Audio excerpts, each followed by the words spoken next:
आपण गेल्या अनेक वर्षापासून या मंदिरामध्ये प्रगट दिनाला, रामनवमीला, नवमीच्या होमाला वगैरे येत असतात. असं काय तुम्हाला या मंदिराबद्दल वाटतं, की तुम्ही कायम या मंदिराच्या कार्यक्रमामध्ये आपला सहभाग नोंदवता? अ, खरं बघायला गेलं तर अध्यात्म आणि विज्ञान या ज्या दोन बाजू आहेत त्याचा जर आपण अभ्यास केला तर अध्यात्माशिवाय विज्ञान चालत नाही. आज आपण बघतो की प्रत्येक ठिकाणी मंदिर असतात आणि त्या मंदिराच्या माध्यमात मंदिरामध्ये अनेक भाविक येतात, दर्शन घेतात.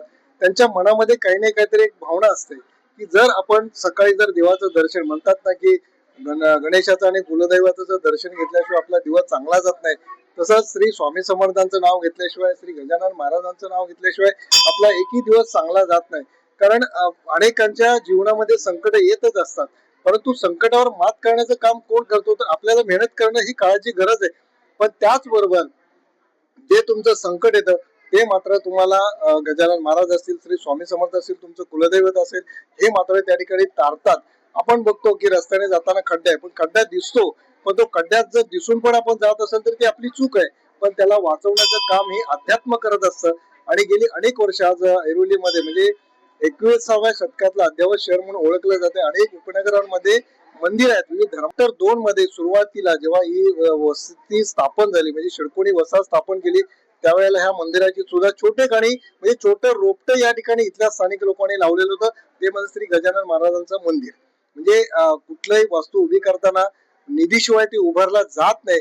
आणि मग हळू हळू असं देणगी देणगी देत देत आज हे मोठं या ठिकाणी गजानन महाराजांचं मंदिर झालंय.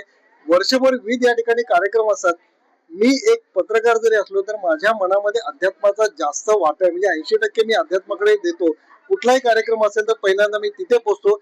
कारण जरी या ठिकाणी कार्यक्रम असेल तरी समाजामध्ये घेऊन जाण्याचं काम पत्रकारांना करावं लागतं. आणि ते काम मात्र मी प्रामाणिकपणे त्या ठिकाणी करतो. कारण जसं हे म्हणतात की समाजसेवा म्हणजे मानव सेवा, मंदिरात जेव्हा आपण सेवा करतो देवाची, तसेच मानव सेवा करतात. त्याचाच एक भाग मी माझ्या पत्रकारितेतून जो करतो त्याला कुठे डाग लागणार नाही याची मी प्रथम या ठिकाणी काळजी घेतो. जेव्हा मी मंदिरात कुठल्याही गेलो तर अनेक भाविक अगदी प्रेमाने माझ्या जवळ येऊन माझं म्हणजे म्हणजे एक अभिमानाने ज्याला म्हणतो, अरे आपले पत्रकार आले, आपले पत्रकार आले. हा जो एक मला एक आनंद आहे ना, तो याच्यापेक्षा दुसरा कुठलाच नसतो. याचं कारण आहे की अध्यात्माकडे आपण वळल्यामुळे त्या माध्यमातून आपण जी सेवा करतो त्या सेवेतून आपल्याला आज या ठिकाणी एक सन्मान मिळतो. हेच माझ्यासाठी फार मोठं भाग्य आहे. आज माझ्या बाजूला बसले डॉक्टर दीपक पवार साहेब, म्हणजे सगळे माझे मित्र आहेत. अनेक वर्षापासून या ठिकाणी येतो, परंतु कुठे रस्त्यात जरी भेटले तर तेवढंच आदराने त्या त्या भावनेने त्या प्रेमाने माझ्याकडे बघतात. याचं एकमेव कारण अध्यात्म आणि श्री गजानन महाराज. आणि म्हणून या ठिकाणी माझा सन्मान केला. याच्यापेक्षा माझा दुसरा कुठलाही सन्मान नसेल. आणि मला खरोखर त्यांनी त्या सर्व कमिटीचं आणि व्यवस्थापकाचं मी या ठिकाणी आभार मानतो. अशी सेवा करण्याची संधी मला मिळेल आणि मिळत राहणार एवढं मात्र या गजानन महाराजांच्या आजच्या प्रगट दिनानिमित्ताने या ठिकाणी सांगू इच्छितो. धन्यवाद.